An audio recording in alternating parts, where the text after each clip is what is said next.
जो उसके पिक्सेल्स होते थे, वो जो रिकॉर्डिंग का वो होता था, वो बहुत कठिन कार्य था। कई बार हम लोगों को भी कंसोल पर बैठना होता था रिकॉर्डिंग के लिए। लेकिन बावजूद उसके, अगर आज से आप 20 साल पहले की रिकॉर्डिंग सुने, तो आपको एक दूसरे आनंद की अनुभूति होगी।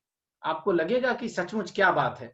उसमें आपको तबला, सब कुछ आपको बराबर, हारमोनियम भी उतना ही, क्योंकि उनको पता था कि हमें किसे कहाँ बैठाना है, कितनी दूरी पर। ये प्रशिक्षण हमें दिया गया था जब हम लोग आईआईएमसी में और बाद में जब क्षेत्रीय संस्थान है हमारे वहाँ। तो लेकिन आज क्या हुआ कि जो टेक्निकल विकास हुआ, आज हमारे पास जो रिकॉर्डिंग के इतने अच्छे सोफिस्टिकेटेड आइटम्स आ गए हैं हमारे पास, लेकिन हम संगीत के साथ शायद न्याय नहीं कर पा रहे हैं।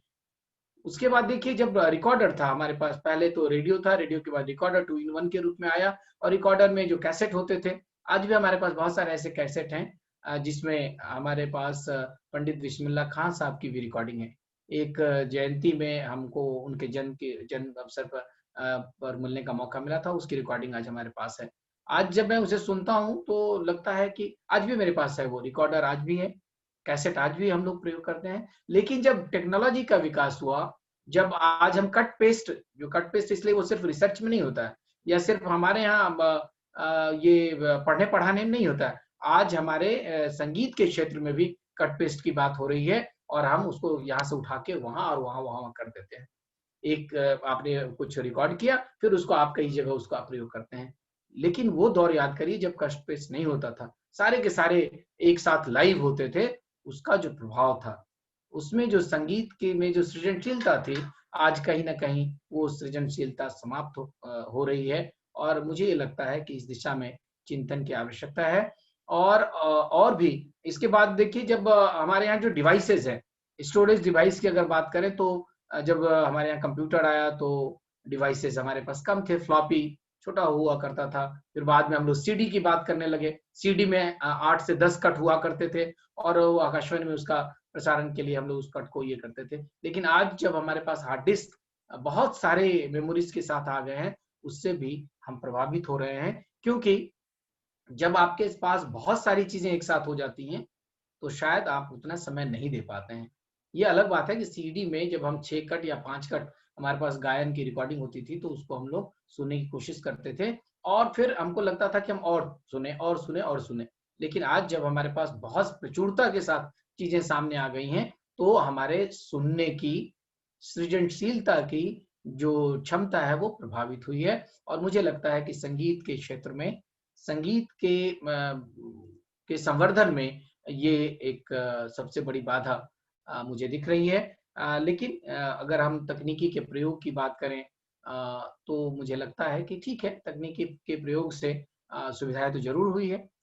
हम बिना किसी के सहयोग से हम यहाँ बैठ के रियाज़ कर सकते हैं, हम इलेक्ट्रॉनिक तानपुरा बजा सकते हैं, तबला बजा सकते हैं, लेकिन जो हमारी क्रिएटिविटी है, जो हमारे अंदर का जो दर्द है, अब जैसे अगर हम वेट कर रहे हैं, हमारा तबला वादक नहीं आ रहा है, तो हमारे अंदर जो एक तो अकुलाहट होती थी, और उस अकुलाहट से के बाद जो मजा आता था, वो जो मिलता था, वो कि अरे भाई आप आए नहीं, देखिए मेरा कल का वो रियाज़ नहीं हो पाया।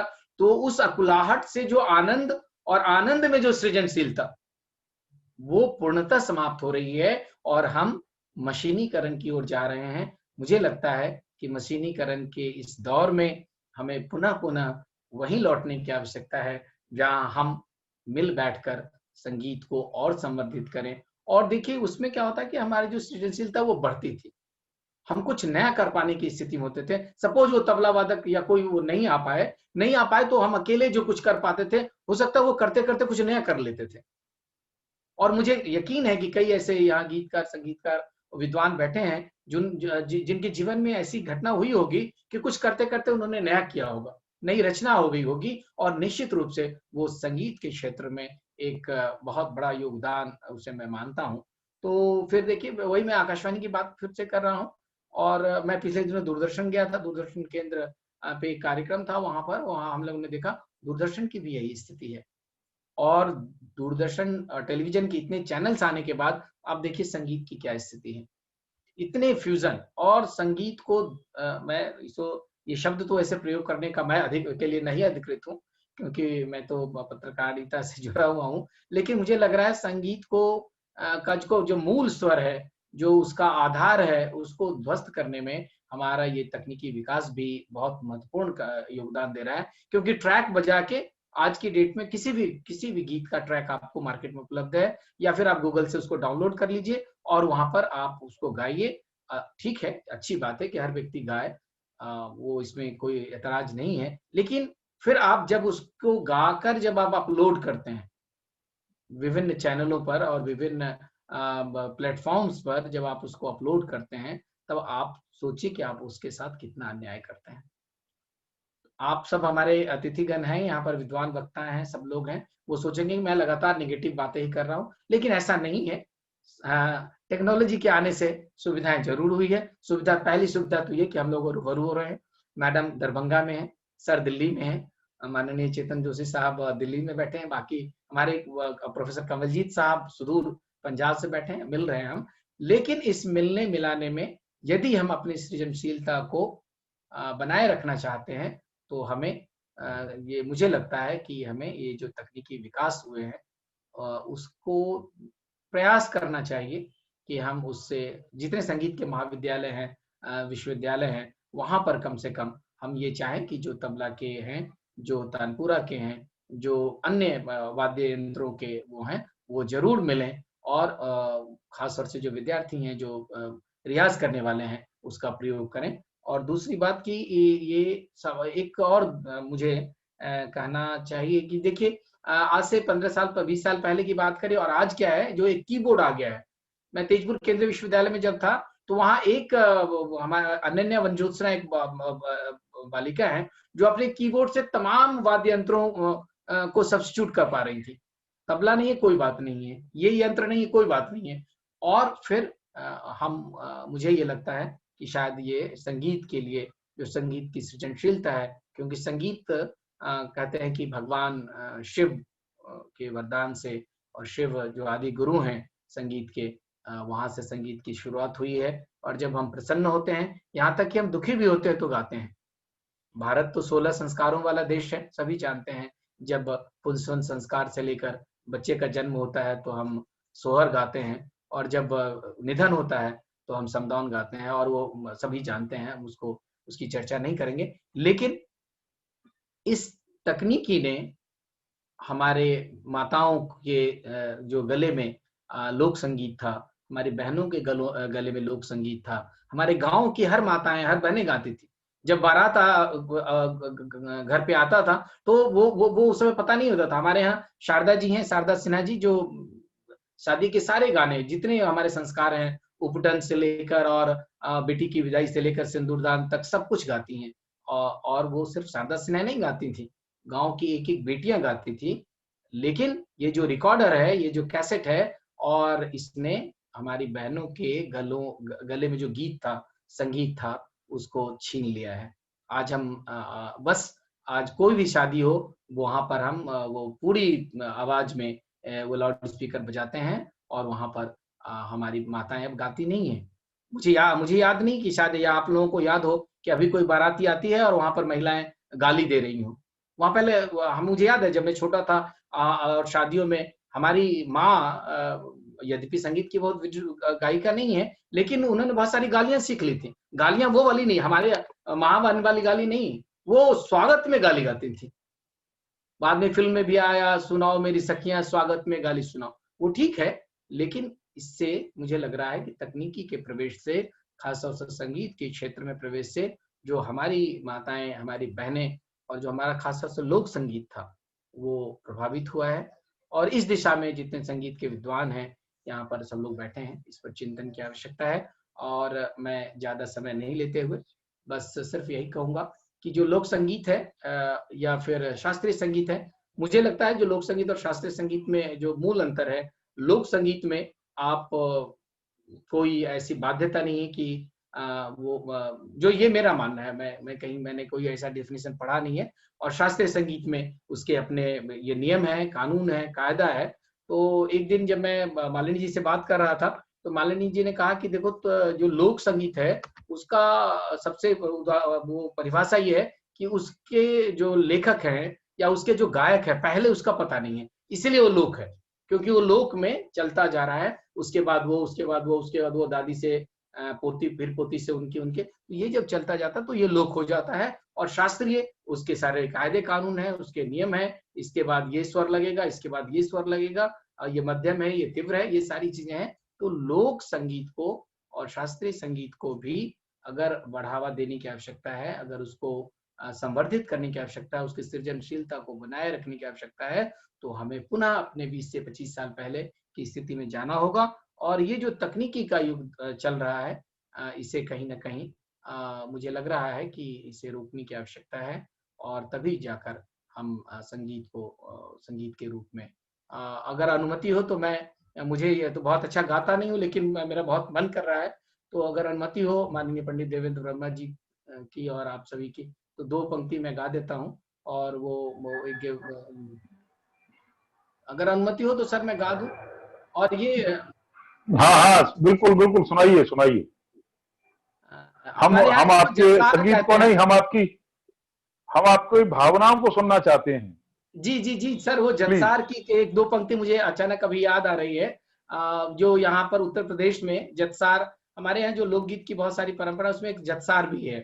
तो वो जत्सार का बस 2 पंक्ति, क्योंकि मैं आकाशवाणी में जब था तो मुझे याद है बहुत पहले में सुना था, तो वो कैसे वो गा रही हैं। तो वो अब तो कोई गाती नहीं है हमारे यहाँ, अब शायद जो कुछ एक कलाकार हैं वो पता नहीं अब वो जत्सार गा पाती हैं कि नहीं, जो गाँव में हमारी माताएं गाती थी, वो चक्की चलाते हुए ऐसे ऐसे जब वो चलाती थी तो वो गाती थी, उसको जत्सार है। जतवा पीसत मोरा अंगुरी पीराइले की, घिस गईले ना पिया अंगुरी के पोरावा से, घिस गईले ना पिया अंगुरी के पोरावा से, घिस गईले ना। अब वो जाता चला रही हैं और गा रही हैं, और गाते गाते 5 किलो 7 किलो जो भी जितना हो वो गेहूं पीस लेती थी। आज शायद वो संभव नहीं है। ये संगीत का ही प्रभाव था कि हमारी पनघट पे हमारी गोपियां गाती थी, और वो नदी के किनारे के बहुत सारे गीत हैं। और जो हमारे अभिनेत्रियां हुआ करती थी, आपको पता है कि वो कैसे चलते चलते गाती थी। तो इसी के साथ आप सबों को बहुत बहुत प्रणाम। यहाँ पर मैडम डॉक्टर लावण्य सिंह जी हैं, जो खुद ही विदुषी हैं। और मैं बस संक्षेप में एक बात और कह दे रहा हूँ कि जो हमारे वाद्य यंत्र हैं, खास तौर से इस तकनीकी विकास ने हमारे जो वाद्य यंत्र थे उसके साथ भी बड़ा अन्याय किया है।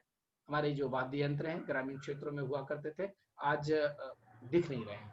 बहुत सारे वाद्य यंत्र, उसके संजोने की आवश्यकता है। और आवश्यकता है कि आज जब हम इस राष्ट्रीय संगीतज्ञ परिवार के मंच पर बातचीत कर रहे हैं, तो अपने उन छोटे छोटे वाद्य यंत्रों को संजोने के लिए प्रयास करने की आवश्यकता है। और तकनीकी के इस दौर में हमारे ये वे वाद्य यंत्र लुप्त ना हो जाए, इसके लिए हमें चिंतन करने की आवश्यकता है। बहुत बहुत धन्यवाद सर, नमस्कार। बहुत अच्छा डॉक्टर बाला साहब, आपने इसके दोनों ही पक्षों को बहुत अच्छे से स्पष्ट किया। लेकिन बहुत सारी बातें ऐसी हैं कि जो हमें कुछ सकारात्मक पहलू देकर के जाती हैं, उससे हमारे बहुत सारे पहलू नकारात्मक भी बन जाते हैं। जो अभी बात आप लोक संगीत की कह रहे थे, हमारे यहाँ बच्चे के जन्म से लेके और मृत्यु संस्कार तक के हमारे यहाँ गीत उपलब्ध थे, जो हम आज की पीढ़ी को हम नहीं दे पा रहे। मेरी आदरणीय डॉक्टर लावण्य जी से अभी थोड़ी देर पहले चर्चा हो रही थी कि हमारे यहाँ क्या क्या किस किस मैं क्या क्या गिनाऊं आपको। हर बात के लिए बारात आ रही है, जो बारात की आपने चर्चा की, तो गाली की परंपरा थी। जब बारात खाना खाती तो गाली की परंपरा थी, और उन गालियों को बड़े सहजता से स्वीकार किया जाता था, बड़े आनंद के साथ स्वीकार किया जाता था। बहुत सारी, जैसे अभी कार्तिक मास शुरू हुआ है, तो कार्तिक में एक हमारे यहाँ हमारी माता बहनें कार्तिक का उपवास करती, तो एक दीवार पे एक उसको हमारे यहाँ तो कोई नौता कहते हैं ब्रज में, आपके यहाँ बनती बनाते सब जगह हैं, उसके गीत अलग होते थे। एक हमारे यहाँ टेसू झेंझी वो होता था, वो उसके गीत अलग होते थे, जो मतलब हमें विरासत में मिले, हमारे दादाजी ने हमको सिखाए, लेकिन आज वो हम उनसे बिल्कुल ही दूर हो गए हैं। आज हमारे जो ग्रैंड चिल्ड्रन है हमसे पूछते हैं तो हम खुद भूल गए हैं। तो क्या इस तकनीकी के विकास में क्या हम अपनी परंपराओं को छोड़ नहीं रहे? क्या बारात में जिस तरह जो शादी में या बच्चे के जनेऊ संस्कार में या जो और भिन्न भिन्न प्रकार के जो कार्यक्रम हमारे यहाँ होते, मांगलिक कार्य होते थे या हमारे जो त्योहार होते थे, उनके सबके गीत होते थे, क्या हम अपने आने वाली पीढ़ियों को हम उनसे महरूम नहीं कर रहे? ये मात्र केवल मैं तो कहूंगा कि हमारी ये तकनीक का ही प्रभाव है कि हर बच्चा, आज छोटा सा बच्चा वो मोबाइल लेकर के शुरू है, मोबाइल में या लैपटॉप में शुरू हुए। आज उसको, जब हमको ही अपनी परंपराओं की परवाह नहीं है तो हम अपने बच्चों को क्या दे रहे हैं? कि हम उन्हें अंग्रेजियत दे पा रहे हैं, ना हम उन्हें भारतीयता प्रदान कर पा रहे हैं। बहुत सारी बात ठीक है, हमें वक्त के साथ चलना बहुत जरूरी है, और हम नहीं चलेंगे तो वक्त निकल जाएगा, हम पीछे रह जाएंगे। वक्त से चलना ये हमारी बाध्यता है और हमें चलना भी चाहिए उसके साथ में, परंतु अपनी संस्कृति का, उसका संरक्षण भी हमारा दायित्व है। हम किसी और से ये अपेक्षा नहीं कर सकते कि वो आके हमारी संस्कृति का संरक्षण करे, उसको आगे ले जाए। तो मेरा कहना यह है कि एक तरफ हमें सकारात्मक पहलू इसके प्राप्त हुए हैं, तो बहुत सारे हमारे सामने नकारात्मक पहलू भी हैं, क्योंकि हमारे साथ बहुत विद्वान वक्ता भी हैं। हम आज आदरणीय डॉक्टर मुकेश गर्ग साहब को भी, उनके क्रांतिकारी विचारों को भी हम जरूर सुनना चाहेंगे। एक हमारे साथ युवा सागर से जुड़े हैं, पार्थो घोष, जो रिकॉर्डिस्ट हैं और सागर यूनिवर्सिटी के विद्यार्थी रहे हैं, म्यूजिक के हैं। उनके भी, हम युवाओं की भी से भी हम कुछ चाहेंगे। तो अभी मैं सब उससे पहले आदरणीय प्रोफेसर लावण्या कीर्ति सिंह जी को आमंत्रित करना चाहूंगा। वो चिंतक हैं, विचारक हैं और बहुत अच्छी गायिका हैं। उन्होंने दोनों ही समय को देखा है, बदलते हुए परिवेश को उन्होंने देखा है, आज भी देख रही हैं। तो उनके विचारों को हम सबसे पहले सुनने के लिए उन्हें मैं सादर आमंत्रित करता हूं। बड़े आदर के साथ वो आए और अपने विचार हम सबके समक्ष रखें। आदरणीय प्रोफेसर लावण्या कीर्ति सिंह काबिया जी। नमस्कार पंडित जी, सभी नमस्कार। नमस्कार। सादर प्रणाम करती हूँ। और हम इस सत्र में जुड़े हैं, बड़ा ही आधुनिक सत्र है। समय का के परिप्रेक्ष्य में यह विषय है संगीत विकास।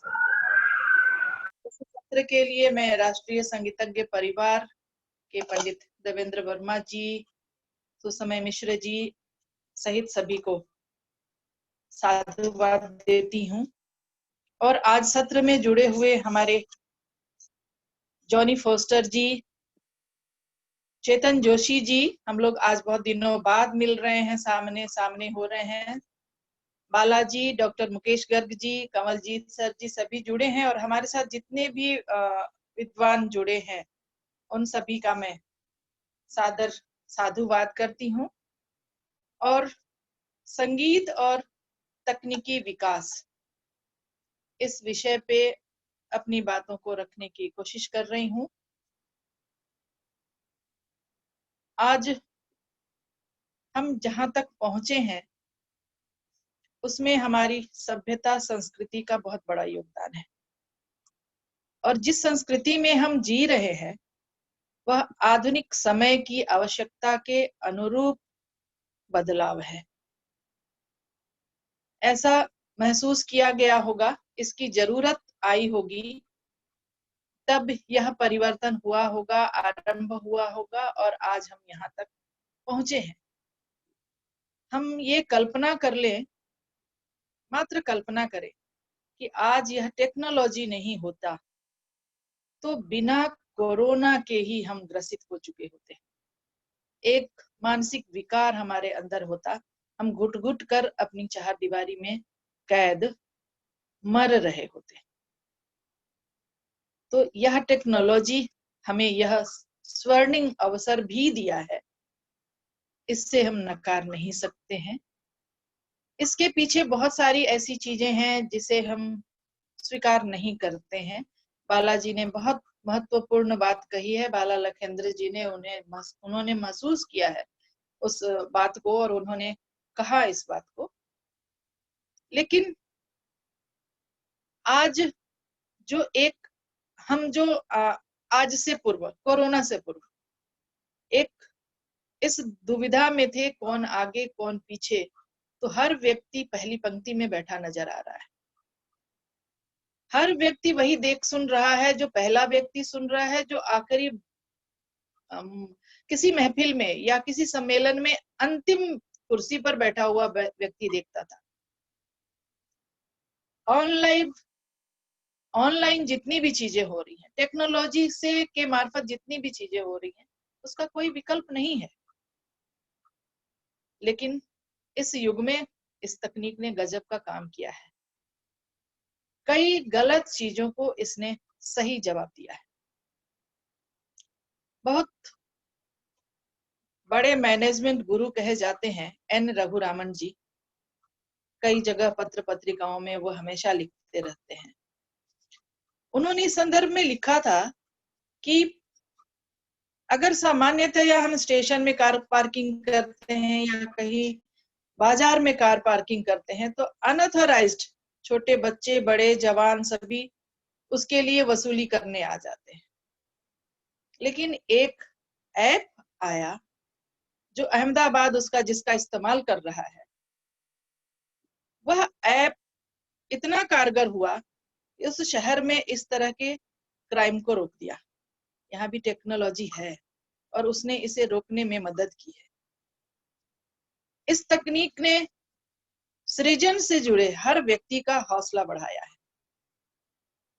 हर व्यक्ति कुछ न कुछ करने की चाह में निरंतर प्रयासरत है और कोई न कोई जुगाड़ या परिश्रम कर वह अपनी क्षमता को दर्शा रहा है।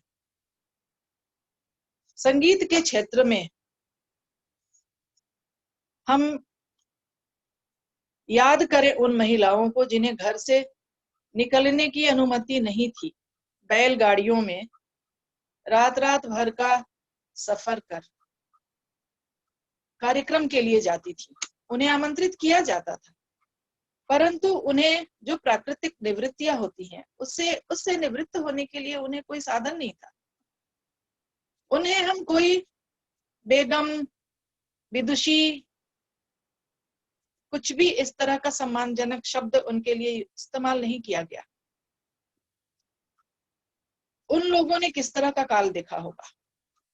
वे महिलाएं, वे छात्राएं, वे युवतियां जो घर से नहीं निकल पाती, घर से दूर अगर सम्मेलन हो रहा है, कोई कार्यक्रम हो रहा है, कोई महफिल हो रही है, नहीं जा पाती। वे बुजुर्ग जो घर से नहीं निकल पाते, वे बुजुर्ग जो जाने के लिए सोच तक नहीं सकते, कितने कितने सालों तक सपनों को साकार नहीं होते हुए देखा, उन सभी के सपने साकार हुए हैं। वे सभी इस टेक्नोलॉजी का लाभ ले रहे हैं। तकनीक से ही हमें विकास की जानकारी मिली है। संगीत के क्षेत्र में लगभग सभी ने अभ्यास आरंभ कर दिया, क्योंकि इस कोरोना काल में ही कई माध्यम हमारे पास आ गए लाइव होने के, ऑनलाइन होने के। कई इसके नकारात्मक पहलू भी हैं। यह बहुत सघन नहीं है, यह सूचना मात्र है, लेकिन हमें अपने एम्बिशन को विजन में बदलना होगा। यह इंटरनेट गुरु नहीं हो सकता है, गुरु तो वह शिक्षक ही होगा, वह गुरु ही होगा। इस लाइव का स्थान यह ऑनलाइन नहीं ले सकता है। इसके ऑडियंस अपने को लाइव फील नहीं कर सकते हैं, लेकिन we need to be aware. परिवर्तन के साथ हमें चलना है और चलना भी चाहिए। इस टेक्नोलॉजी की जरूरत महसूस हुई। पत्र लिखा जाता था, पत्र पहुंचने में 8 दिन 10 दिन लगते थे। जो आवश्यक सूचनाएं होती थी वह भी कार्यनिवृत्त हो जाने के बाद प्राप्त होती थी, और वह उसे महसूस कर अपनी खुशी को, अपने दुख को, भावों को अपने अंदर समेट लेते थे। इन सब से छुटकारा पाने के लिए ही टेक्नोलॉजी को माध्यम बनाया गया, इसके बारे में सोचा जाने लगा। आज से 30 साल पहले इस टेक्नोलॉजी के लिए हम इतने लालायित थे कि भारतीय कंपनियों के machine, radio, tape recorder, CD player, television बहुत अच्छी नहीं होती थी, तो विदेशी कंपनियों के मॉडल देखकर महंगे उपकरण हम खरीद लाते थे। विदेशी मॉडल को खरीदने में हमारी रुचि रहती थी, और चूंकि वह अच्छी अनुभूति देते थे, इसलिए हम उसका उपयोग करने के लिए लालायित रहते थे। लेकिन यह टेक्नोलॉजी कितने प्रतिशत लोगों के पास पहुंची है? एक सर्वे के अनुसार हम देखें कि आज इस संचार युग ने, तकनीकी युग ने चुनौती को अवसर दिया है, उसको अवसर बनाया है। लेकिन नेशनल सैंपल सर्वे ऑफिस के आंकड़ों के अनुसार मात्र 23.8% घरों में ही इंटरनेट है। हम भारतीय अभी इस इंटरनेट से, इस टेक्नोलॉजी से कितनी दूर हैं? गांव सबसे पीछे है, जिसका आंकड़ा 14.9% है। शहरों में यह 42% उपलब्ध है। मोबाइल की उपलब्धता 78% है, लेकिन गांव में यह मात्र अभी भी 51% ही है। एक मोबाइल से 4 लोग काम चला लेते हैं। इंटरनेट का 64% लोगों ने अभी तक कभी इस्तेमाल नहीं किया है। इनकी सभी बुनियादी सुविधाओं का अभी सभी के पास अभाव है। मात्र 30% लोग इसको समझते हैं। 70% लोगों के बारे में हमने कभी नहीं सोचा कि जिस चीज की सुविधा हम इस कोरोना युग में भी उठा रहे हैं, उन 70% लोगों के साथ क्या गुजरा। विदेशों में इसके लिए कई कार्य किए गए। अमेरिका में पॉड लर्निंग भी आरंभ हुआ है, लेकिन वो बहुत महंगा है। 1 साल की फीस उसकी 90 लाख है, जिसके लिए कई स्कूल स्कॉलरशिप दे रहे हैं, जिसमें बच्चे इससे फायदा उठा रहे हैं। इस इंटरनेट के जरिए, इस टेक्नोलॉजी के जरिए हमने कई लाभ उठाए हैं।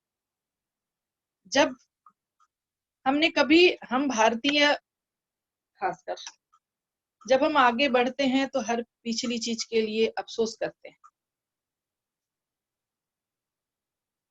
कि वह छूट गया। जब वह चीज होती है तब हम उसकी गुणवत्ता को, उसकी महत्ता को थोड़ा कम महसूस करते हैं किसी भी चीज के लिए। वैसे ही जब उसकी महत्ता को महसूस करते हैं और आगे बढ़ना होता है तो हम उसे नकारते भी हैं। दुविधाजनक स्थिति। हमने वैदिक काल देखा नहीं है, परंतु हम आज भी लिखते हैं कि वह स्वर्ण युग था। उसके बाद धीरे धीरे जब हम आगे बढ़े तो अनेक युग को हम स्वर्णिम युग कहते आए हैं, जहां स्वर भी अनेक थे, श्रुतियां भी अनेक थी, राग भी कई तरह के थे, गायन की अनेक शैलियां थी, जिसमें से आगे बढ़ते हुए हमने आज इन रोचक शैलियों के अनुरूप हम गा बजा रहे हैं और यहाँ तक पहुंचे।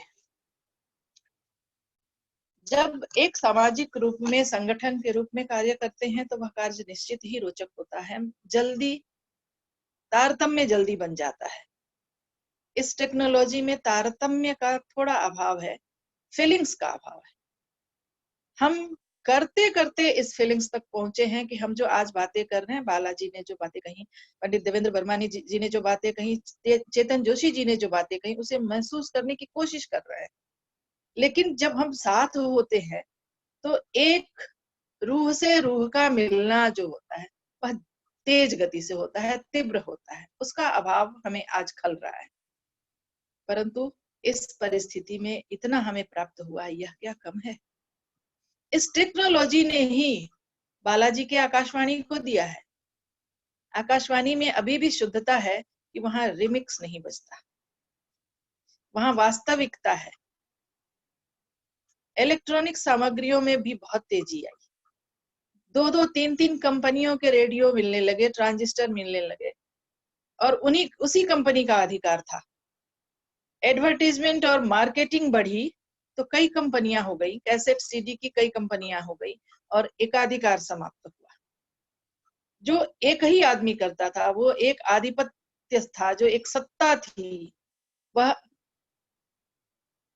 बिखरी, वह फैली और जन जन तक पहुंच गई। हर व्यक्ति एक दूसरे के बराबर हो गया। दूरदर्शन आया, वीडियो आया, देखा सुना जाने वाला संगीत देखा भी जाने लगा। उसका एक नकारा पक्ष ये भी हुआ, जब बहुत अच्छे सुर लग रहे हो, जब ताने बहुत अच्छी चली जा रही हो, जब तबले पर ठेका बहुत सुंदर बज रहा हो, टुकड़े बहुत अच्छे चल रहे हो, परन बहुत अच्छे चल रहे हो, नृत्य के बहुत अच्छे गत पेश किए जा रहे हो, भाव बहुत अच्छे हो रहे हो, तो टेक्नोलॉजी तो आगे बढ़ गई, परंतु हमारी शिक्षा वही है अभी। कान के झुमके, बालियां, बड़ी सी बिंदी, लिपस्टिक, गजरे, हाथ के कंगन, नेल पॉलिश इत्यादि दिखाए जाते हैं। तो यहाँ थोड़ा सा हमें सचेत होना होगा और इस ओर ध्यान देना होगा कि हमें किस चीज की ओर केंद्रित होना है और इस टेक्नोलॉजी का लाभ हमें किस प्रकार लेना है।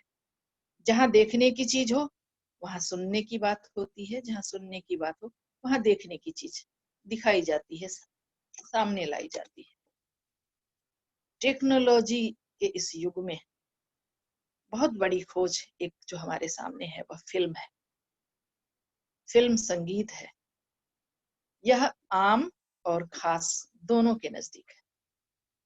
यह अभी भी स्टूडियो में बनता है और जन माध्यमों से इसका प्रसारण होता है। इसकी लोकप्रियता बहुत बड़ी है, व्यापक है। बुनियादी रूप से यह लोकवादी संस्कृति का है। संगीत भी इसका लोकवादी है। न यह केवल शास्त्रीय संगीत का है, न केवल लोक संगीत का है, न वाद्य का है, न नृत्य का है, केवल किसी का नहीं है, यह सबका है।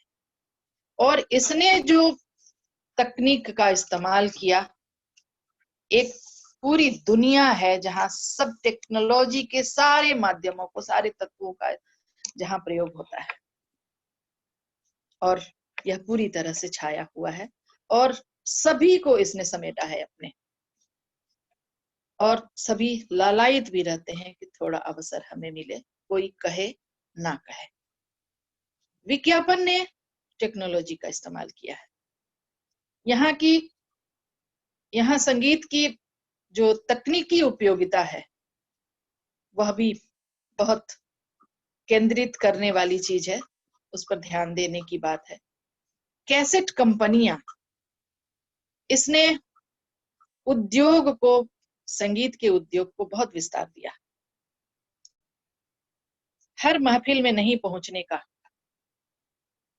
मलाल नहीं रहने दिया और महफिल के संगीत को, स्टूडियो में कैद संगीत को इसने पहुंचाया है।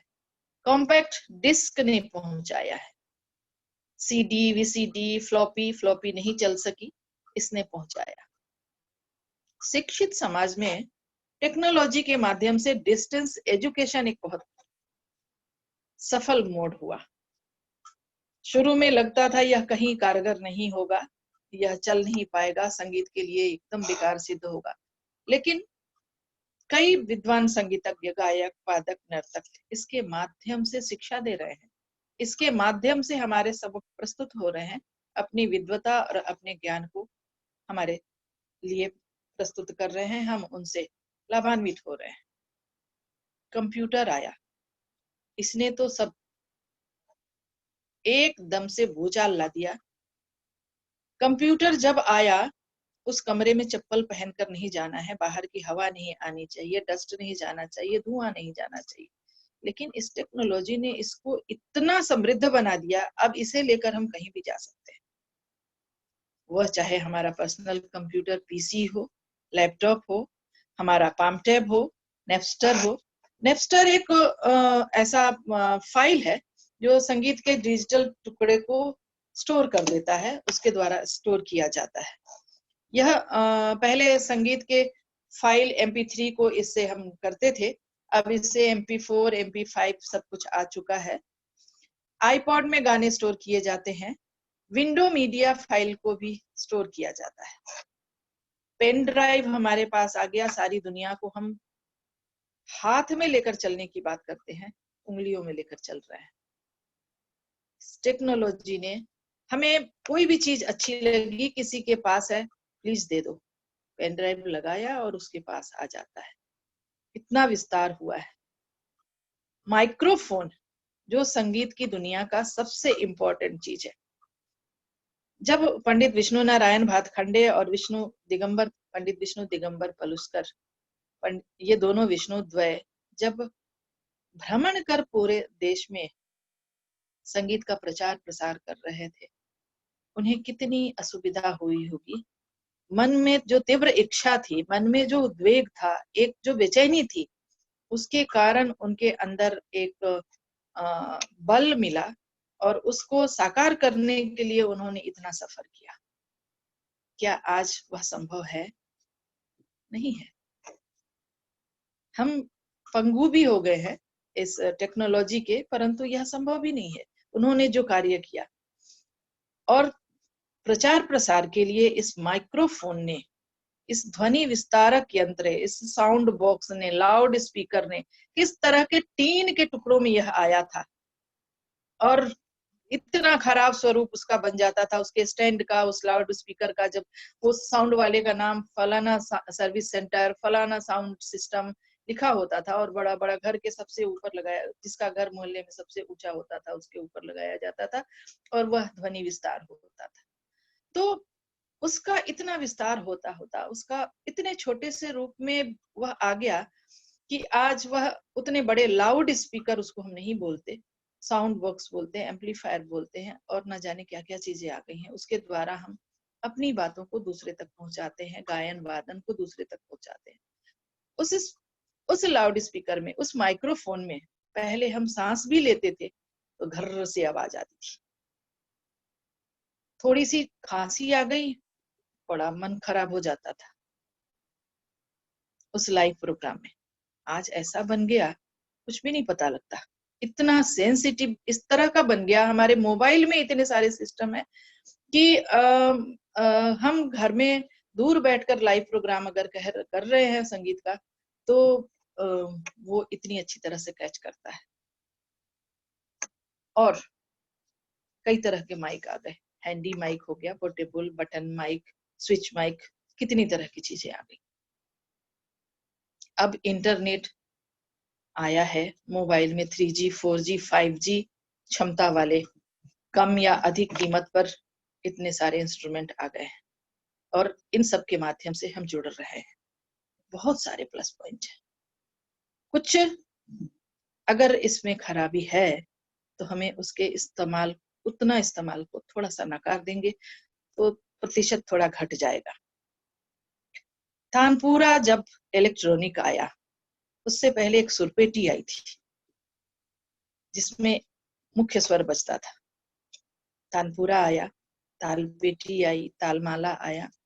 अब तो एक सिंथेसाइजर आता है जिसमें उसे हम अभी तक नकार रहे हैं, हारमोनियम इसी तरह नकारा जाता था, और सिंथेसाइजर में चाहे जो इंस्ट्रूमेंट का स्विच दबाया और वो बज जाता है। निश्चित ही वो बहुत मोहक नहीं होता, उसमें मेलोडी नहीं होती। सुगम बनाने का वह साधन है। कम सुविधा में हम कितनी चीजें प्राप्त कर सकते हैं, इसका फल है यह कि हम असुविधा नहीं झेलना चाहते, हमें परेशानी ना हो, इससे बचने की ये सभी कारण है। याद करें हम, जब हमारे कलाकार तानपुरा लेकर कहीं जाते, ट्रेन में एक अलग सीट बुक करानी होती, रिजर्वेशन नहीं मिल रहा। बस में जा रहे हैं, रखने में कितनी असुविधा हो रही है, दूसरा व्यक्ति उसे बिल्कुल नहीं पसंद करता, चोट लग जाएगी, कभी हाथ से ऐसे धक्का दे देता तो तानपुरे का डांड किधर चला जाता, सितार के लिए कितनी सारी प्रॉब्लम्स। आज भी जब हमारे कलाकार फ्लाइट में जाते हैं, वाद्य यंत्रों की कितनी घटनाएं होती हैं, यह किसी से छुपी नहीं है। इन सभी से बचने का माध्यम इसे निकाला गया। ये नहीं कहा गया कि आप हर जगह इसका इस्तेमाल करें, जहां आपकी मजबूरी हो वहां इस्तेमाल करें। हम हर जगह तानपुरा लेकर बैठ जाते हैं इलेक्ट्रॉनिक। निश्चित तौर पर बालाजी ने कहा कि वह बहुत स्वागत योग्य नहीं है और एक सुकून नहीं मिलता, संतुष्टि नहीं मिलती उस तानपुरे से। वह तो मजबूरी में काम आने की चीज है, लेकिन मजबूरी हुई तभी इसकी खोज हुई और इसे निकाला गया है। तो तानपुरा जब इलेक्ट्रॉनिक बजता है और कोई बहुत बड़ा कलाकार गा बजा रहा होता है, उसका एक हाथ उस इलेक्ट्रॉनिक तानपुरे पर ही होता है, क्योंकि इलेक्ट्रिक के वोल्टेज के कारण अप डाउन स्वर होते हैं, हिलता रहता है। बैटरी पर अगर उसको चला रहे हैं, थोड़ी देर के बाद वह डाउन होना शुरू होता है, तो एक सेटिस्फेक्शन नहीं मिलता कि हम जो चाह रहे हैं वो नहीं हो रहा है। मैनुअल के साथ अगर अच्छी तरह मिलाया गया हो तब वह बहुत अच्छी तरह बजता है और एक सजीवता का महसूस होती है, सजीवता अंदर हमारे फील होती है कि हम उसके साथ स्वरों में विचरण कर रहे हैं।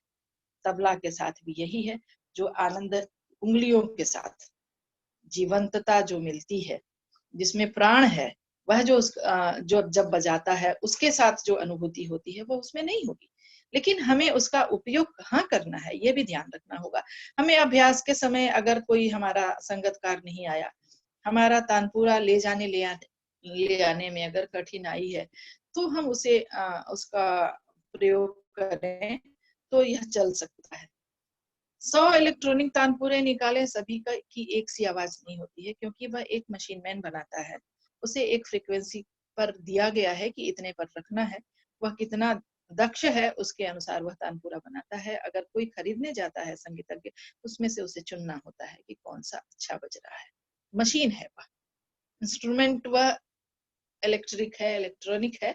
वह एक जो हम एक का लकड़ी के बने हुए एक कद्दू का तुम्बा हो, उसमें तार हो, उसमें खूंटी हो, जो एक अनुभव है उसको अपने मनोनुकूल मिलाने का, वहां वह उसका थोड़ा अभाव है।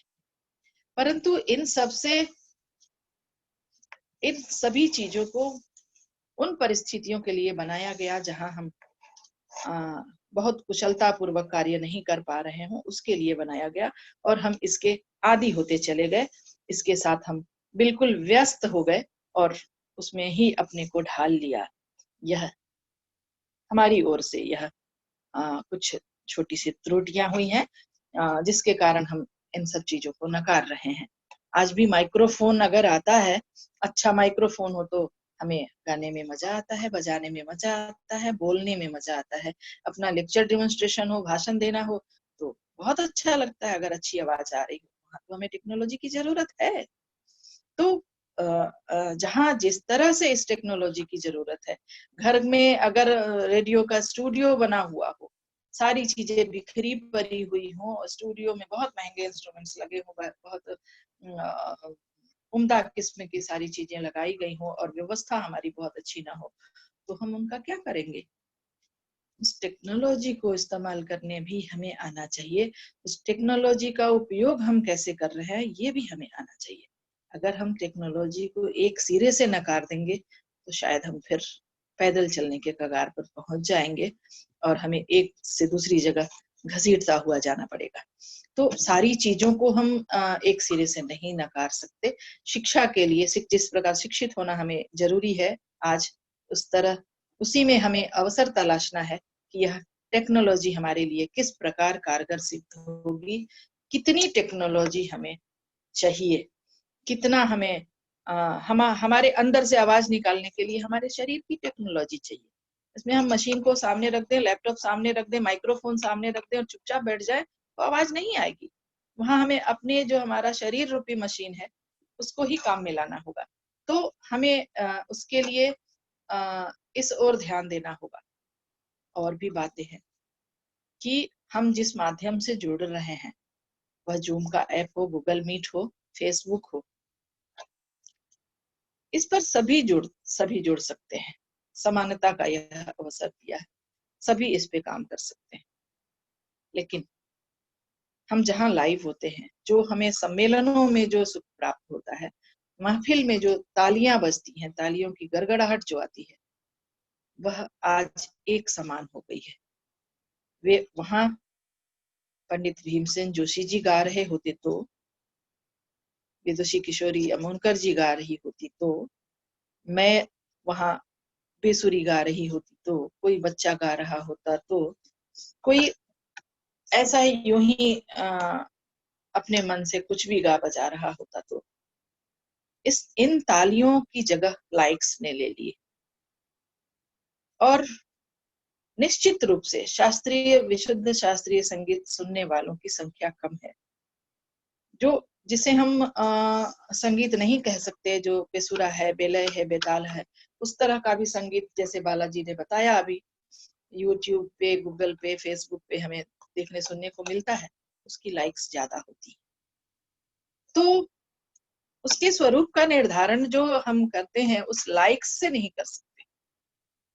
इसका एक यह भी आ सकता है आने वाले दिनों में 100 लाइक्स को ज्यादा मान्यता दी जाएगी और 5 को कम दी जाएगी। जिन्हें 100 लाइक्स मिल गए उन्हें ज्यादा उम्दा किस्म का माना जाएगा, जिन्हें 5 मिले उन्हें थोड़ा कम आंका जाएगा। इससे डरने की जरूरत है। हम उसे देखते हैं, आज सभी गिनते हैं, अरे 700 लोगों ने कमेंट किया है और कोई बड़ा कलाकार बैठा हुआ है वहां, तो उस सेशन में जूम पे हो, गूगल मीट में 10-12 ही हैं, 30-32 ही हैं। और अब जब कुछ ऐसी चीजें आ रही होती हैं जिसे आप नहीं देख सकते, सुन सकते, वहां 200-400 लोग होते हैं, 1000 लोग हो जाते हैं। तो इससे डरने की थोड़ी सी ये आशंका है कि वहां उस लाइकनिंग्स को ना गिने, उस जो इमोजीज आते हैं उसको ना गिने, वास्तविकता देखनी होगी। थोड़ा सा अंदर झांकना होगा कि वह जो टेक्नोलॉजी की लर्निंग है, उसका जो डिजिटल लेवल है, वह कहाँ पर है, इस ओर झांकने की जरूरत है। और हम जब तक जीवित हैं तब तक हमेशा इस टेक्नोलॉजी के माध्यम से नहीं मिलेंगे, ऐसी आशा जरूर रखते हैं कि हम एक दिन उस महफिल में भी बैठेंगे, हम लाइव होंगे, हमारे सामने इस सत्र के सभी लोग होंगे, हम एक दूसरे से गले मिलेंगे, एक दूसरे के हालचाल जानेंगे, उनके सामाजिक सरोकार में शामिल होंगे। तो जब तक हम मानव इस प्रकृति में है तब तक केवल टेक्नोलॉजी नहीं रहेगी, हम मिलेंगे भी जरूर। टेक्नोलॉजी मददगार होगी, टेक्नोलॉजी से हम मदद लेंगे और अपेक्षा तो यही रखेंगे कि हम कभी सामने भी बैठे और जो बातें हम यहाँ नहीं कर पा रहे हैं, बहुत सारी बातों में हमें सोचना होता है कि हम लाइव हैं, किसी को पसंद आए ना पसंद आए, हम 10-5 लोग ही सही एक साथ बैठकर उस पर चर्चा करें, बहस करें। जो चीजें हमें अच्छी नहीं लग रही हैं, जो चीजें अच्छी लग रही हैं, उन्हें आगे बढ़ाएं। जिन्हें नकारा जाना चाहिए उसके लिए कैसे सोचें, किस तरह विचार किया जाए, यह भी समय आएगा, ऐसी अपेक्षा रखते हैं। और हम फिर से उस महफिली दुनिया में, उस सम्मेलन में, उस महफिल में आएंगे और सभी से मिलेंगे, लेकिन टेक्नोलॉजी भी हमारे साथ होगी। बहुत बहुत धन्यवाद। मैं अपनी बातों को यही विराम देती हूँ। सभी का बहुत बहुत आभार। धन्यवाद। बहुत बहुत आभार आदरणीय डॉक्टर लावण्य कीर्ति सिंह काव्या जी, आपने इस विषय के विविध आयामों को कितनी अच्छी तरह से प्रस्तुत किया है। उसकी सकारात्मकता के ऊपर जो आपने विस्तार दिया है वो निसंदेह बहुत ही सराहनीय है, क्योंकि ये तो प्रगति है, इसका पहिया निरंतर चलते रहना चाहिए और जब ये पहिया चलेगा तभी हम कुछ नया कुछ कर पाएंगे। बातें बहुत सारी हैं।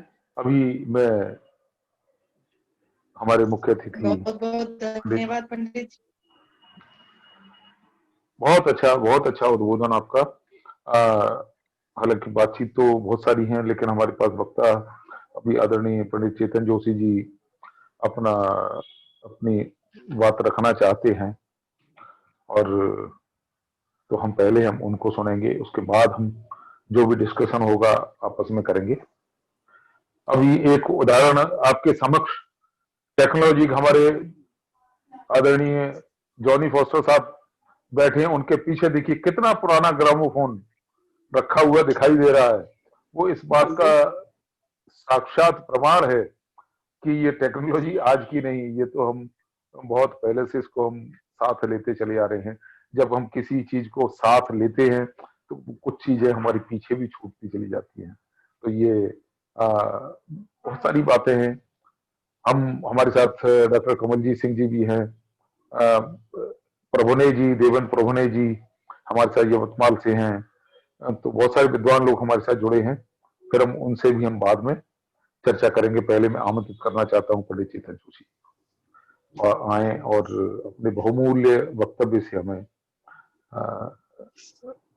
रस सिक्त करने का कष्ट करें। पंडित चेतन जोशी। धन्यवाद। राष्ट्रीय संगीतज्ञ परिवार के महानिदेशक डॉक्टर पंडित नमस्कार, बीच में टोक रही हूँ। नमस्कार, आगे बढ़े। परिवार के सचिव पंडित सुषमय मिश्र जी, पंडित कमलजीत सिंह जी, इस कार्यक्रम की अध्यक्षता कर रहे विद्वान श्री जॉनी फॉस्टर जी, कार्यक्रम में उपस्थित परम आदरणीय डॉक्टर मुकेश गर्ग जी, तथा आज के जो दो विद्वान वक्ता जिनका वक्तव्य भी हुआ, डॉक्टर बाला लखेंद्र जी तथा डॉक्टर लावण्य कीर्ति सिंह जी, तथा इस कार्यक्रम को देखने वाले सभी गुणीजनों को मेरा सादर प्रणाम। आप सभी विद्वान हैं, इसमें तो कोई शक नहीं है। साथ ही साथ आपके अंदर एक गुण और है कि सभी के सभी कला प्रेमी हैं, कला साधक हैं, कला मर्मज्ञ हैं। यह एक अतिरिक्त गुण इस कार्यक्रम के साथ जुड़े हुए लोगों के साथ में है। टेक्नोलॉजी का जहां तक सवाल है, टेक्नोलॉजी का तो एक प्रत्यक्ष प्रमाण आज ही हम लोगों को देखने को मिल रहा है।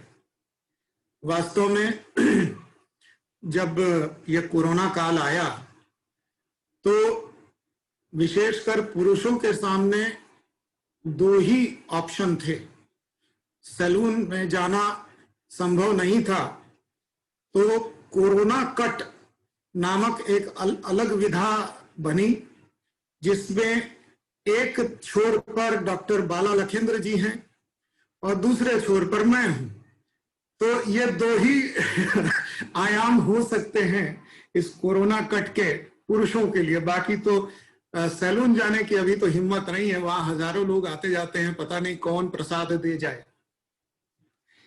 तो टेक्नोलॉजी से तो हम कभी भी अलग नहीं हो सकते। संगीत के क्षेत्र में अगर हम आते हैं तो अमेरिका न्यूयॉर्क सिटी से एक बहुत प्रसिद्ध मैगजीन छपती है, वोग, VOGUE, वोग। उसमें उन्होंने बड़ा रोचक एक सर्वेक्षण दिया है कि 10 टेक्नोलॉजीज that changed music. संगीत को ऐसी कौन सी 10 तकनीकी चीजें हैं जिन्होंने बदल दिया? तो उसमें 1877 से उन्होंने शुरुआत की। ऐसे तो बहुत सारी चीजें होंगी, लेकिन वो उन्होंने वेस्ट के हिसाब से अपना मंतव्य रखा था, और मैं वो खाली लिस्ट पढ़ रहा हूं। आप सभी इन सभी चीजों से बहुत अच्छी तरह से अवगत हैं, विस्तार में मैं नहीं जाऊंगा। पहला जो है 1877 में जब थॉमस अल्वा एडिसन ने फोनोग्राफ का आविष्कार किया, जिसमें ध्वनि तरंगों को विद्युत तरंगों में बदला गया और फिर विद्युत तरंगों को पुनः ध्वनि तरंगों में बदला। ये जो टेक्नोलॉजी आई, ये एक क्रांतिकारी टेक्नोलॉजी थी जिसने म्यूजिक को बदल कर रख दिया। दूसरा, उनके हिसाब से इलेक्ट्रॉनिक गिटार। पहले गिटार जो था वो मोनो था। इलेक्ट्रॉनिक गिटार के इन्वेंशन के बाद उनका पूरा म्यूजिक बदल गया। उसके बाद मल्टी ट्रैक रिकॉर्डिंग। उसके बाद इफेक्ट्स पैडल। इफेक्ट्स पैडल का अर्थ है कि जिसमें हम इको, रिवर्ब इत्यादि इत्यादि देते हैं, आवाज के साथ में गूंज, अतिरिक्त गूंज पैदा करना वगैरह वगैरह। इसके बाद एक बहुत महत्वपूर्ण खोज जिसकी हमारी दोनों विद्वान वक्ताओं ने चर्चा की, वो है सिंथेसाइजर। ये ऐसा वाद्य है कि जिसने भारतीय पूरे विश्व के संगीत को ही बदल दिया, जिसमें भारत भी सम्मिलित है। 1970 में एक बहुत महत्वपूर्ण वो आया, the turn table. Turn table यानी जो हमारा ये 75 आरपीएम वाला रिकॉर्ड है उसकी बात नहीं कर रहे हैं, ये बात कर रहे हैं डीजे में जो यूज होता है कि 2 टर्न टेबल को एक साथ बजा करके जो संगीत पैदा होता है, डीजे। वो डीजे आज तो हमारे गांव-गांव तक पहुंच गया है। तो पूरे विश्व को, इस विश्व के संगीत को इसने बदल दिया। द वॉकमैन, जो पहले एक छोटा सा आता था जिसमें आप संगीत को अपने साथ में लेकर के घूमते हुए टहलते हुए सुन सकते थे। उसके बाद एक आविष्कार हुआ मिडी। मिडी का अर्थ है कि विभिन्न प्रकार के जो स्वर के इफेक्ट्स हैं वो आप एक ही स्थान से निकाल सकते हैं, मिडी टेक्नोलॉजी। ऑटो ट्यूनर, जिसमें आप स्वर अगर किसी का बेसुरा भी हो गया है तो उसको ट्यून कर सकते हैं रिकॉर्डिंग के दौरान। ये एक संगीत के परिप्रेक्ष्य को बदलने वाला एक आविष्कार था। और अभी वर्तमान में जो अंतिम जो 10वां स्थान उन्होंने दिया है वो है द पर्सनल कंप्यूटर, जिसकी चर्चा हमारे दोनों विद्वान वक्ताओं ने की। लैपटॉप हो या कंप्यूटर हो या आज पाम टॉप, मोबाइल, जो भी आप कहें, सभी में पर्सनल कंप्यूटर ही है। तो ये जो 10 टेक्नोलॉजिकल चेंजेस आए जिसने संगीत को बदल दिया, संगीत के प्रारूप को बदल दिया। अगर हम भारत के परिप्रेक्ष्य में देखें तो भारत के परिप्रेक्ष्य में मैंने भी सोचा कि क्या भारत में ऐसी क्या चीजें हुई। तो लगभग 6 चीजें मैंने भी लिखी हैं जो जिन्होंने खास करके उत्तर भारतीय संगीत का पूरा खाका ही बदल डाला इन तकनीकों ने। तो पहला जो है वो तो है माइक्रोफोन। ये माइक्रोफोन जो है इसने गायन, वादन और नृत्य के तरीके को ही बदल डाला। जो पहले जो गायन गूंजती हुई आवाज या भारी आवाज में, और उसके अलावा हायर स्केल यानी ई, एफ, एफ शार्प, इस स्केल से जो पंडित ओंकारनाथ ठाकुर जी और उसके पहले के पीढ़ी के लोग जो गाना बजाना करते थे, वो स्केल डाउन हो गया। आज जो गायक हैं वो सी शार्प, अधिकतम डी से गाते हैं। ये जो एक बदलाव आया, इस बदलाव का प्रमुख कारण माइक्रोफोन है। मुझको लगता है कि इस तकनीकी प्रयोग ने भारतीय संगीत के जो वर्तमान स्वरूप है उसको बिल्कुल बदल डाला। दूसरा जिसकी चर्चा हमारे दोनों विद्वान वक्ताओं ने भी की कि रिकॉर्डिंग। तो रिकॉर्डिंग टेक्निक जो है इसने भी, अब वो 1902 में गौहर जान जी द्वारा जो राग जोगिया गाया गया था, वहां से शास्त्रीय संगीत की रिकॉर्डिंग का मामला जो शुरू हुआ वो आज तक कंटिन्यूड है, और अभी ये जो जूम मीटिंग है, ये जूम मीटिंग भी रिकॉर्ड हो रही है। तो ये रिकॉर्डिंग थमी नहीं और शायद थमेगी भी नहीं और थमनी चाहिए भी नहीं। आज हम लोगों को, खास करके मैं अपनी बात कहता हूं, मेरा विश्वास है कि मुझसे सभी लोग सहमत होंगे, अधिकांश लोग। आज अगर मुझको कहा जाए कि आपका सबसे बड़ा अफसोस क्या है, तो मैं कहूंगा काश भगवान कृष्ण के जमाने में या तानसेन के जमाने में रिकॉर्डिंग टेक्निक होती, तो आज हम सुन पाते कि वो क्या गाते थे, क्या बजाते थे। तो ये जो है, इसने हमारे पूरा संगीत का ताना बाना बदल दिया। दूसरा एक बहुत महत्वपूर्ण जो टेक्नोलॉजिकल चेंज आया, वो हारमोनियम के माध्यम से आया। हारमोनियम हमारे देश में आज के समय में मंच का एक प्रमुख साधन बन गया है। पंडित देवेंद्र वर्मा जी इसके देश के क्या बल्कि पूरे विश्व के गणमान्य कलाकारों में से हैं जो हारमोनियम पर अधिकार रखते हैं, और उसमें उस हारमोनियम के वजह से संगीत की प्रस्तुति में कम और शिक्षण में ज्यादा परिवर्तन आया। मैंने देखा है, आप सभी ने भी देखा होगा कि बहुत सारे ऐसे गरीब कलाकार जो ट्यूशन करके कमाते हैं, वो साइकिल पर हारमोनियम बांध करके और घर घर जाते थे ट्यूशन करने के लिए। गांवों में आज भी ऐसा होता है। ये हारमोनियम जो है सिखाने के लिए एक बहुत आसान तकनीक लेकर के आया, जो सामान्य बहुत जो सीरियस लर्नर नहीं है, सामान्य बच्चा है, कोई 2-4 गीत सीखना चाहता है, उसको जल्दी सिखाने का एक माध्यम बन करके आया।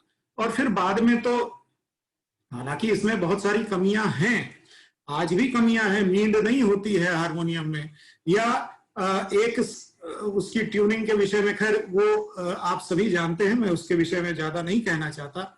लेकिन इसके बावजूद हारमोनियम ने उत्तर भारतीय संगीत का परिदृश्य बदल डाला, इसमें कोई दो राय नहीं है। तीसरा, आप सभी को थोड़ा आश्चर्य होगा, तीसरा जो मैं टेक्नोलॉजिकल चेंज उद्धृत करना चाहता हूं, वो है बांसुरी। अब आपको लगेगा कि बांसुरी तो भाई इतना पुराना वाद्य है, इसमें नया क्या है? जी नहीं, पुराना ये सही है कि प्राचीन काल में बांसुरी 14 प्रकार की बांसुरियां तो अभिनव गुप्त जी ने गिनाई हैं, अलग अलग पदार्थों की बनी हुई और वगैरह वगैरह, लेकिन उनमें से कोई भी दुर्भाग्य से हमारे पास में विद्यमान नहीं है। प्राचीन काल में बांसुरी का स्वरूप कैसा होता था, वो कैसे बनती थी, इत्यादि इत्यादि का कोई भी प्रैक्टिकल हमारे पास में कोई प्रमाण या ऐसा कुछ भी नहीं है। खाली लिखित में है कि हाँ 6 छेद होते थे, उसमें ऐसा बजाया जाता था, लेकिन वास्तव में बजा करके या उसको बना करके कैसे होता था ये पता नहीं था।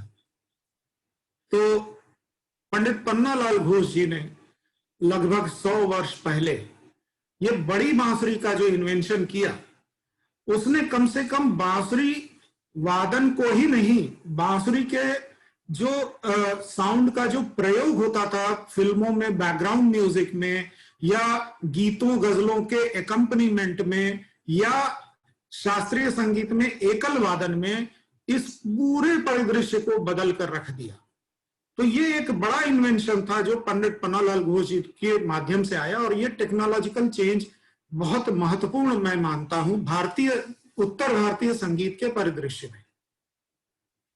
इसके बाद जो हमारे दोनों विद्वान वक्ताओं ने उसका उल्लेख किया, उसके अपने फायदे भी हैं, नुकसान भी हैं, लेकिन हैं, और वो है इलेक्ट्रॉनिक तानपुरा और तबला। इलेक्ट्रॉनिक तानपुरा और तबला ऐसी माचिस है जिससे हम भोजन भी पका सकते हैं और घर भी जला सकते हैं। तो यह प्रयोग करने वाले पर निर्भर है कि वह इलेक्ट्रॉनिक तानपुरा और तबले का कैसा प्रयोग करता है। इससे हम सभी जानते हैं, वाकिफ हैं, इसलिए बहुत ज्यादा चर्चा करने की आवश्यकता मुझको नहीं लगती। और अंतिम जो मैं कहूंगा वो है हमारे ये जो ऑनलाइन प्लेटफॉर्म है, इसने लगातार संगीत का परिदृश्य बदला है और स्काइप या जूम या अन्य माध्यमों से जो हम जुड़ते हैं, आज पूरे वर्ल्ड में कोई ऑस्ट्रेलिया में बैठा है, कोई अफ्रीका में बैठा है, कोई न्यूजीलैंड में बैठा है और वहां से वो भारतीय शास्त्रीय संगीत सीखना चाहता है तो उसको कोई दिक्कत नहीं होती है। ये एक बहुत बड़ी बात है। भारतीय संगीत के प्रचार प्रसार में इन माध्यमों ने जितना योगदान किया है उतना योगदान तो मुझको नहीं लगता कि पंडित रविशंकर ने भी किया होगा, क्योंकि एक एक घर में अलग अलग कलाकार पहुंच रहे हैं, बहुत आसानी से, सुगमता से और बहुत फ्रीक्वेंटली पहुंच रहे हैं। तो मैं ये मानता हूं कि इन तकनीकों के प्रयोग से या इनके आगमन से भारतीय शास्त्रीय संगीत का परिदृश्य बदला है। अब उसमें बहुत सारे, हर चीज के प्लस पॉइंट्स और माइनस पॉइंट्स तो होते ही हैं, तो अब ये हम लोगों पर है कि हम किसको ज्यादा माने और किसको कम माने। लेकिन एक मुझको लगता है, ये मेरा व्यक्तिगत मत है, आप सभी उससे सहमत हो भी सकते हैं और नहीं भी हो सकते हैं, मैं इन टेक्नोलॉजिकल चेंजेस का प्लस या माइनस यानी पॉजिटिव और नेगेटिव एस्पेक्ट किस तरह से देखता हूं, इसके लिए मैंने एक बेंचमार्क सोचा है। आप कैसे तय करेंगे कि ये हमारे लिए अच्छी है या बुरी है? तो उसके लिए जो बेंचमार्क है वो मैं आप सभी से शेयर करते हुए अपनी वाणी को इसी से विराम दूंगा। मुझको लगता है, और मुझको क्या, ये तो बहुत सारे विद्वान बता चुके हैं कि जो तकनीक है, टेक्नोलॉजी है, वो हमारी इंद्रियों का ही विस्तार है। अगर हम देख सकते हैं तो हमारे लिए जूम है, स्काइप है, टेलीविजन है, फिल्म है, चित्र है, नाटक है, इत्यादि इत्यादि है। अगर हम देख ही नहीं सकते तो इसका कोई मतलब नहीं है। तो हमारी जो दृश्य इंद्रिय है, आंख है, आंख का ही विस्तार ये सब कुछ है। उसी तरह से जो श्रवणेंद्रिय है उसका ही विस्तार है कि माइक है, लाउड स्पीकर है, ईयरफोन है, हेडफोन है या रिकॉर्डिंग टेक्नोलॉजी है। ये सभी हमारे सुनने की क्षमता पर आधारित है। अगर हम बोल ही नहीं सकते तो अच्छे से अच्छा माइक भी क्या कर लेगा? तो ये हमारी जो इंद्रियों का विस्तार है, यही अंततः टेक्नोलॉजिकल विस्तार बनता है। मैं संगीत के परिप्रेक्ष्य में कह रहा हूं, वैसे तो तकनीक का विस्तार सभी क्षेत्रों में हो रहा है। तो जब इस प्रकार से है तो ये इंद्रियों का जो विस्तार है, इसका विस्तार किस दिशा में हो रहा है, किस डायरेक्शन में हो रहा है? क्या यह विस्तार हमारे आध्यात्मिक दिशा में हो रहा है या नहीं हो रहा? मैं इसको एक बेंचमार्क मानता हूं। क्यों? क्योंकि शुरू से ही हम सभी भारतीय संस्कृति से जुड़े हैं। शिव पुराण हमारी भारतीय संस्कृति का एक बहुत प्रमुख ग्रंथ है। शिव पुराण में ही लिखा हुआ है कि शिव वो नाद का स्वरूप है और शक्ति बिंदु का स्वरूप है। शिव नाद है और शक्ति बिंदु है। तो ये जो नाद और बिंदु की परिकल्पना है, ये टेक्नोलॉजी है। ये ऐसा नहीं है कि ये ऐसे ही उठा करके किसी ने लिख दिया है, ऐसा नहीं है। स्वयं शिव कहते हैं। और शिव का ये जो नाद और बिंदु का जो रूप है, यानी शिव एक ही समय में कभी तो नाद हो जाते हैं, पॉइंट हो जाते हैं, प्रवाह हो जाते हैं, और एक समय में बिंदु हो जाते हैं यानी पॉइंट हो जाते हैं। इसी बात को नैनो टेक्नोलॉजी भी कहती है कि जो नैनो कण है वो एक ही समय में पदार्थ भी है और एनर्जी भी है। ये कोई ऐसी विशेष बात नहीं है जो आज नैनो टेक्नोलॉजी जो कह रही है उसको शिव पुराण में आप बड़े आराम से पढ़ सकते हैं। हमारे प्रॉब्लम ये है कि हम अपने ही ग्रंथों को पढ़ते नहीं है। ये एक बड़ा हमारे साथ में दिक्कत है हमारी। लेकिन अगर आप पढ़ें तो उसमें स्पष्टतया किया हुआ है कि नाद और बिंदु, उस जमाने से ये अध्यात्म और नाद बिंदु का संयोग है। ऐसा नहीं कि हम कोई नई बात कह रहे हैं, वी आर नॉट री इन्वेंटिंग द व्हील, हम कोई नई बात नहीं कह रहे हैं, ये जो हुआ है उससे आगे की बात कर रहे हैं। अब जो नाद और बिंदु का जो की बात कही गई है शिव पुराण में, उसी में हमने निरंतर परिमार्जन किया है, हम आगे बढ़े हैं, हम कभी वहां पे रुके नहीं, उससे आगे ततः किम हम करते रहे हैं। और इसमें जो एक कई बार तो ऐसा होता है कि हमारे जो इतिहास लेखन है दुर्भाग्य से मुगलों का और ब्रिटिशरों का और वर्तमान पिछले 70 सालों में जो जिस प्रकार के वामपंथी विचारधारा के जो इतिहासकार आए, उन्होंने इस प्रकार का इतिहास हमारे सामने में प्रस्तुत किया कि लगता है कि जैसे हमारा कुछ था ही नहीं। लगता है कि जैसे जो मुगल और तुर्क और ईरान से आने वाले जो विदेशी थे, उन्होंने ही हमारा सारा संगीत रच दिया है। ऐसा बिल्कुल नहीं। अगर ऐसा होता, मैं तो सिंपल सी बात कहता हूं कि आज अगर आपने हमको सिखाया, तो आज आपका संगीत कहां है और हमारा संगीत कहां है, इसी की तुलना कर ले।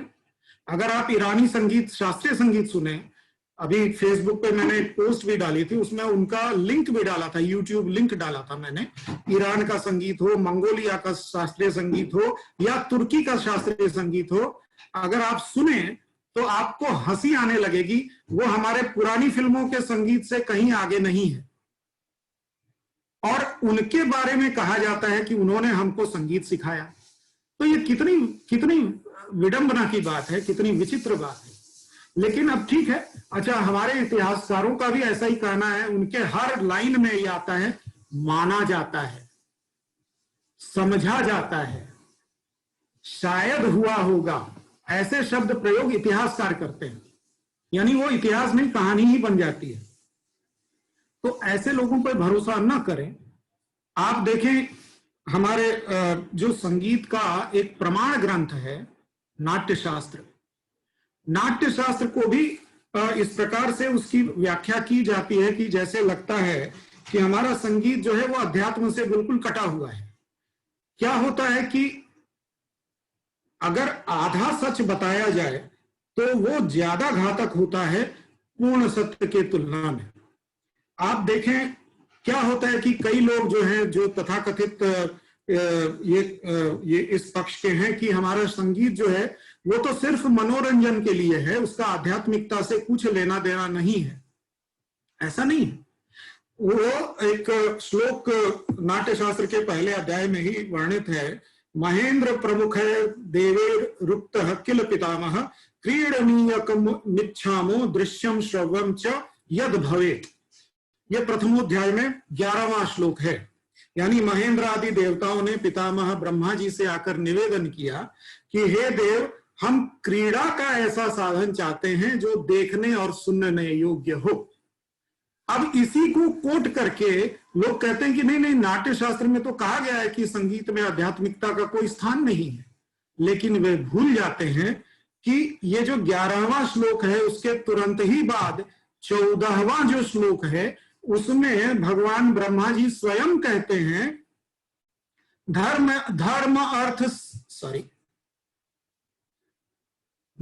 अर्थम यशस्यम च सोपदेश्यम ससंग्रहम भविष्यतश्च लोकस्य सर्वकर्मानुदर्शकम सर्वशास्त्रार्थ संपन्नम सर्वशिल्प प्रवर्तकम नाट्याख्यम पंचमम वेदम से इतिहासम करोम्यहम।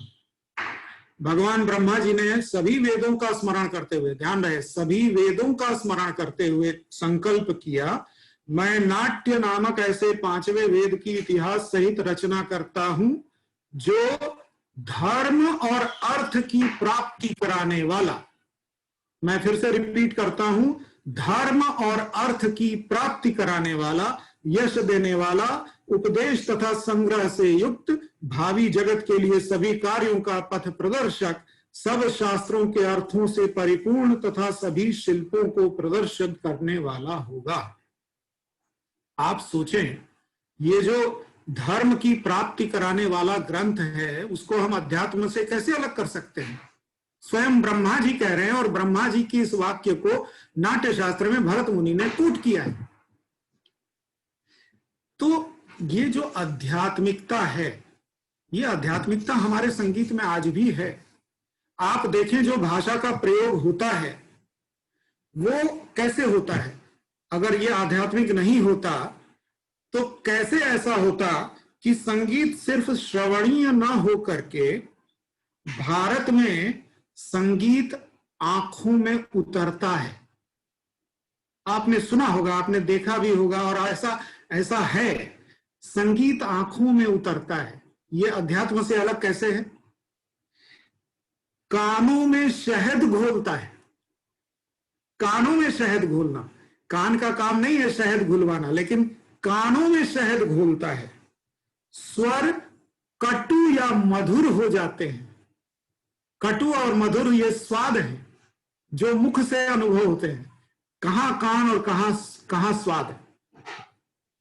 राग का चलन होता है, राग चलते हैं।